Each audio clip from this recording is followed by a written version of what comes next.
Now, more of Illinois Rising, presented by the Illinois Policy Institute, the only show directly addressing the problems and solutions for Illinois. Now, from AM 560, here's Dan Proft. Dan Proft back with John Tillman, President and CEO of the Illinois Policy Institute, illinoispolicy.org. And, John, I'll tell you what, Crain's is really an interesting outlet these days. Crain Chicago Business. The progressive business publication. Right, or the anti-business publication. Right, that's actually better. That's actually better. I mean, it is the same language, but I think yours is a little more explicit. The irony is lost on them is Senator Daniel Biss, one of these intolerable prigs from the North Shore. Did you say prig? Prig. Okay. Yeah. He wrote an op-ed calling Texas's policies. I mean, just to start here, he wrote an op-ed as an Illinois state senator criticizing Texas's economic policies, which I believe is the state that's home to 6 of the 10 fastest growing counties in the country, created more jobs since the Great Recession than the other 49 states combined. Right. This state, the worst governed state in America, we've got a state senator who is criticizing Texas, saying, and I'm quoting him, Texas's achievements are real, but they come at a huge cost. Lower wages, less regulation, as if that's a bad thing, and a weaker safety net are causing poverty to rise and the middle class to shrink in Texas. So we don't want to pursue the policies that were pursued in Texas, so says Daniel Biss. Well, how about we get a Texas perspective on that? Joining us now is Chuck DeVore. He's the Vice President of National Initiatives for the Texas Public Policy Foundation. Chuck, thanks so much for joining us. We appreciate it.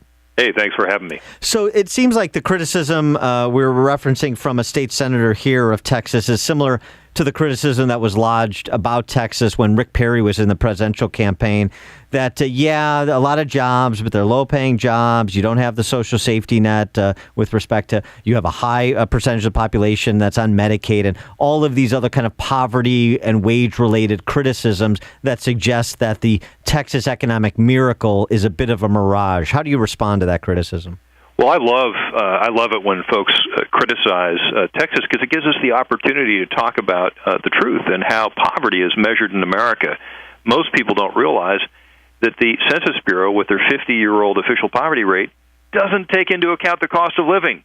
So as far as they're concerned, it costs the same amount to live in Brooklyn as it does in Lubbock, Texas, which is patently ridiculous.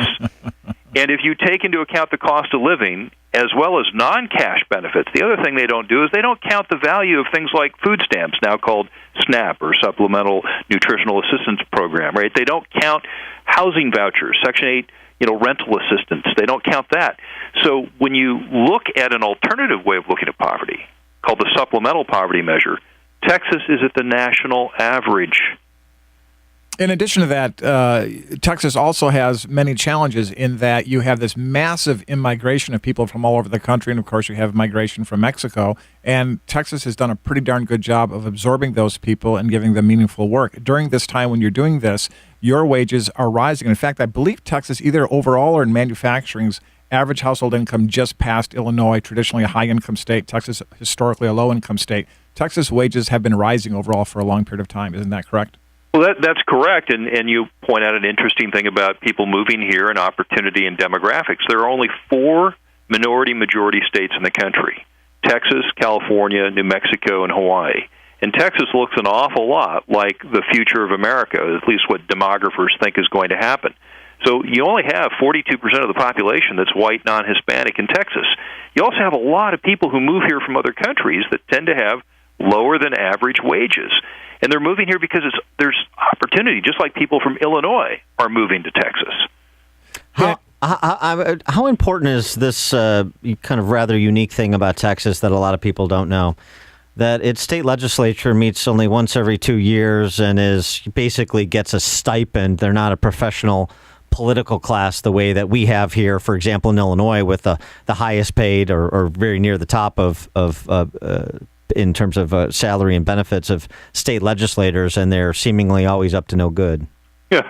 Well, I think you're onto something, but it's also about the culture here. I was a lawmaker in California for 6 years and was termed out. And on a hunch, I looked at the backgrounds of the people in the majority party in the two biggest states, California and Texas.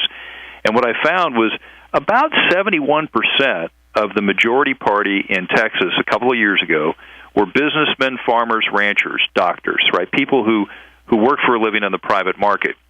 The equivalent in California was 18%.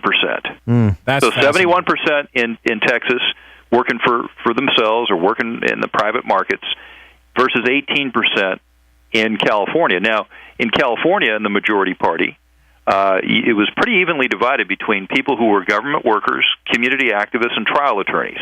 So those are the folks who are running the biggest state in the country. So, of course, they have high progressive taxes and a crushing bureaucracy and all these regulations because that's what they're used to. Chuck, you work for the Texas Public Policy Foundation, run by my good friend Brooke Rollins. You be sure to tell her that when I come down there, John Tillman, she owes me dinner. And that you need a bigger office in that huge headquarters building you've just built. She can afford that. Yeah, there you go. Especially for all the people in-migrating to Texas. Right, I mean, right. Chuck, you came from California. We were just talking before the segment. Alan West moves from Florida to Texas to get involved in public policy there. You moved from California to Texas, so it's a magnet for deep thinking, free market intellectuals as well, apparently. Well, but let's not sell Illinois short. You've got the Illinois Policy Institute, which does a bang-up job, and I think the governor in Illinois, Governor Rauner, has really got some good policies if he could only get some support and traction in his legislature. Well, we're working very hard on that. Dan, in fact, is working very hard on that. He runs a super PAC, and we hope to see some changes because of Dan's fine work. And the models are very different in Texas. You're trying to prove something I think is very interesting that you alluded to earlier, which is our ideas, the pro-free market, pro-liberty ideas, are colorblind, ethnic blind, gender blind. Texas, as you said, minority white, is winning over Hispanics, is winning over African Americans, is winning over new immigrants with the ideas. And Illinois, on the other hand, is a blue state. We're trying to prove you can turn from blue to purple to red. So very different games. But I think what's going on in Texas is instructive for all of us, particularly in the Hispanic community.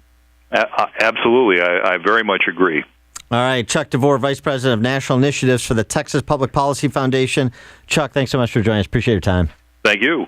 And, maybe, John, you might consider locating the Illinois Policy Institute, the bricks and mortar portion of it in Texas. And just doing your work from there. We've done the analysis. We would save over $250,000 a year in cost if we moved to Texas. Okay, I made up that number, but the idea is the same. Staggering, yeah.